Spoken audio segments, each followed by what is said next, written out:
আজ আমি কাজে ব্যস্ত ছিলাম আর আমার মেয়ে কী করেছে আপনাদেরকে দেখাচ্ছি। চলুন, আমার মাথাটা পুরো খারাপ করে দিয়েছে। সকাল সকাল স্কুল থেকে এসে স্কেচ পেন নিয়ে বসে পড়েছে আঁকিবুকি করতে। করছিস বাবা, কর, খুব ভালো কথা, কিন্তু নিজেকে পুরো রঙে ভর্তি করে দিয়েছে। তারপর আমার ঘরের যে দেয়ালগুলো ফাঁকা পেয়েছে সেখানে পুরো এঁকে আঁকার একাডেমি খুলে ফেলেছে। যাদের ঘরে বাচ্চা আছে তাদের সাথে এই জিনিসটা হয়ে থাকে। আমি বুঝতে পারছি ব্যাপারটার, এই বয়সটা এরকমই। স্কুলে ভর্তি হয়েছে, নতুন পেন্সিল ধরতে শিখেছে, ব্যাস, আর তো কোনো গল্প নেই। ফ্রিজটাকেও কোনো তো বাদ দেয়নি, সেটাকেও পুরো আর কি ভর্তি করে দিয়েছে। আমার মাকে পরিষ্কার করতে দেখে সে জ্ঞান দিয়ে ভয়তে আবার পালিয়েও যায়। ভাবতে পারেন কি সাহস এদের। সত্যি বাবা, দেয়ালের আঁকাগুলোর মধ্যে কী কী এঁকেছে সেগুলো আবার নিজে মুখে বলে গেল। চলুন দেখবেন একবার কী কী এঁকেছে ও।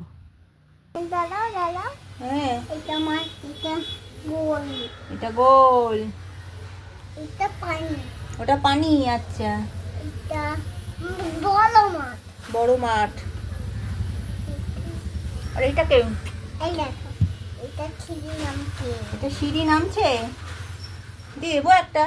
এটা চিমুকুল নামছে, এটা সুইমিং পুলে নামছে। কে নামছে সুইমিং পুলে? বন্ধুরা বন্ধুরা। দেখো চিমুকুল। ও বাবা, সুইমিং পুলে সব বন্ধুরা নামছে না? হ্যাঁ। A B C D E F G, আচ্ছা, ABCDEFG আছে। আর এটাকে, এই দেখো, এটা ছিঁড়ে নামছে, এটা সিঁড়ি নামছে, দেবো একটা। হ্যাঁ, এগুলো মুছতে আমার একটু কষ্ট হচ্ছে, কিন্তু আমি জানি 2-4 বছর বাদে আমার মেয়ে আর এগুলো করবে না। সময়ের সাথে সাথে সে অনেকটা বড় হয়ে যাবে।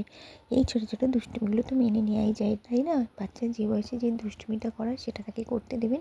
হ্যাঁ, বড় দুষ্টুমিগুলো অবশ্যই শাসন করবেন, অন্যায়কে কখনোই প্রশ্রয় দেবেন না। আর নিজের সাধ্যমতো বাচ্চাকে একটু যত্নে রাখবেন, কারণ একদিন এমন আসবে আপনি নিজেই কষ্ট পাবেন যে দেয়ালে আঁকিবুকি করা সেই ছোট্ট মেয়েটা আজ এত বড় হয়ে সব কিছু ছেড়ে নিজের সংসারে চলে গেল। বেশ, আজ এইটুকু।